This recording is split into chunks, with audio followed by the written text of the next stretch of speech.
Alright, you little fucking faggots, it's time for another goddamn video, and what are you doing, bitch? What do you think? Meow? Well, fuck off. Fuckers, today is an update video because it's probably been 2 or 3 weeks since I uploaded, and a bunch of bullshit, has been going on in the family department and the hospital and all that goddamn garbage that usually occurs once or twice a year, so that's always a good thing to have. Fun, so fucking that's mostly where I've been, and also I've been waiting for, as you've seen in the community post, I have ordered a KRG Bravo. That's Kinetic Research Group. They've been making chassis and shit for quite a while, and their Bravo chassis is their like poor man's chassis basically, so it's just the aluminum spine and then a polymer shell basically. But everybody talks real good about them, so it looks a hell of a lot better than that old stock I had on there, which is really good stock. It's an HS Precision aluminum bedded full aluminum block shit, which,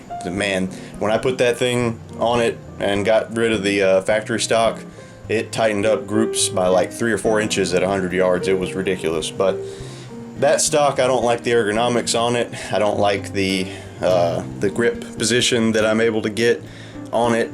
And TMH's rifle, which is in a Magpul Hunter stock, has a much thinner grip and also has way more of a vertical drop to it, and the Bravo chassis that I have on the way has a straight, just 100% fucking vertical drop behind the trigger, so you can get a good flat trigger pull and not jerk the trigger or, you know, cause any sort of horseshit harmonics to occur, because at retarded distances, you know, when you fire the weapon, at some point, you know, recoil begins to shift the rifle, you know, millionths of a second before the round leaves the barrel.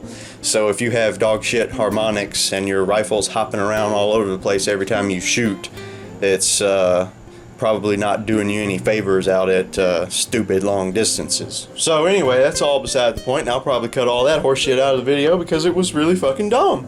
Anyway, so yeah, I got the KRG stock on the way, and I was real excited about that shit. Ooh, I was just happier than hog shit. The way that I had the Zeiss Conquest MC, it's a discontinued model, 10.5 to 20 power, not first focal plane, a 1-inch tube. It's a fucking fantastic scope. It's got great glass in it, it's super clear.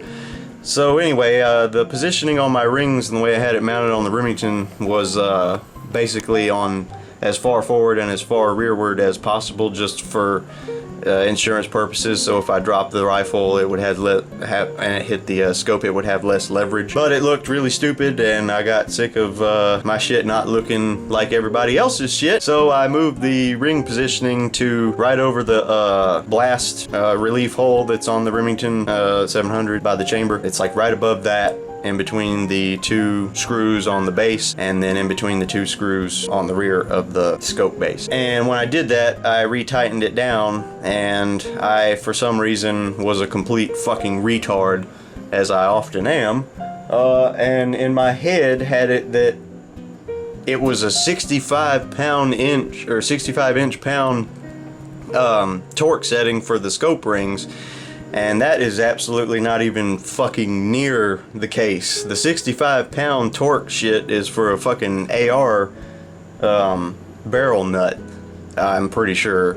And yeah, I looked up what it actually was after I did what I'm about to show you, and found out it was like 10 to 15 inch pounds for those rings. Anyway, I'm not gonna bother to go over there and pull off the tape that's covering up what I'm sure you've already deduced happened. I crushed the tube. It didn't pop or anything, and you can't really tell behind the scope. You can tell if you look from that way down, it's got some like gray shit going on when you hit a certain spot on the reticle or whatever, but when you look through it like normal, you know, it looks fine, everything tracks fine, the windage and elevation tracked good still, but parallax adjustment still works fine. But obviously that's a totally kaput fucking option right there. I'm sure if I slung a couple of rounds and got some recoil on it, that I can tell that the gas has definitely escaped at some point, because the eye relief adjustment is all fucking like super loose feeling.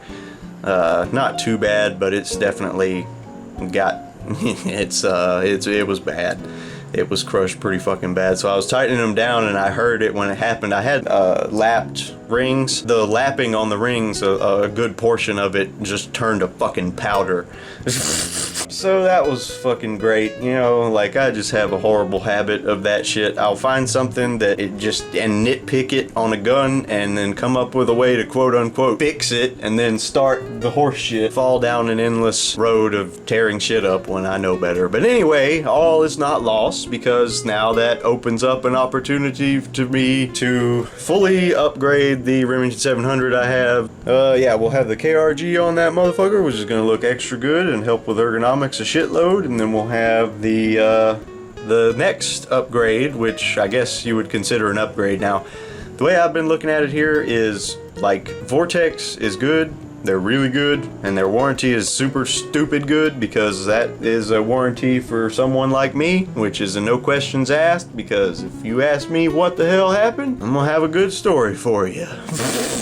TMH runs a Vortex Diamondback on his 6.5 Creedmoor, the American Predator, and he runs out of turret elevation adjustment at like 19.2 or something, but he's running a 0 MOA rail, which is retarded. He needs to get a 20 MOA rail, and whenever he does that, he's just going to go ahead and bump up to the Vortex Venom, which is a, oh shit, it's like a 4.5 to 25 or something like that. And the parallax goes all the way down to 15 fucking yards, which is pretty impressive. 34mm tube. It's got the Christmas tree reticle drop in there. It's first focal plane, whereas the Zeiss is not a first focal plane. It's a pretty busy reticle up in there and all that shit. And I've noticed that the quality of the glass on the Zeiss is a little clearer than it is. Well, it's a good bit clearer than on TMH's Diamondback and also the Venom. From what I've seen on YouTube videos, that they just have that like blue haze to them, which is fine. I mean, when you're looking at what you are paying and what you get for what you pay, it's definitely really fucking impressive to be able to start touching the ELR bullshit. Like, I want to get it to where 1,000 yards is the way I look at 300 yards now, because like I wouldn't even bother to shoot anything at 300 yards because it's just fucking way too close. But anyway, when I get the Vortex Venom in, we'll slap that motherfucker on there. I got the super high rings for the KRG chassis because you can get an enclosed 4N upgrade for it that has a night vision Picatinny rail mount. So later on, if that ever happens, which I intend for it to at some point, whenever I get the disposable funds for such, then I'll slap some night vision on the son of a bitch. Even though I really need to get it threaded and get an actual suppressor that won't get a baffle strike. So I don't even know if I'm gonna upload any of this shit, but I'm bored as fuck and I'm really losing my shit waiting on all my bullshit to come in, but all that's gonna happen next week. It's gonna, or well, this week technically now. So fuck yeah, I've rambled way too much, and I'm gonna go back to jerking off.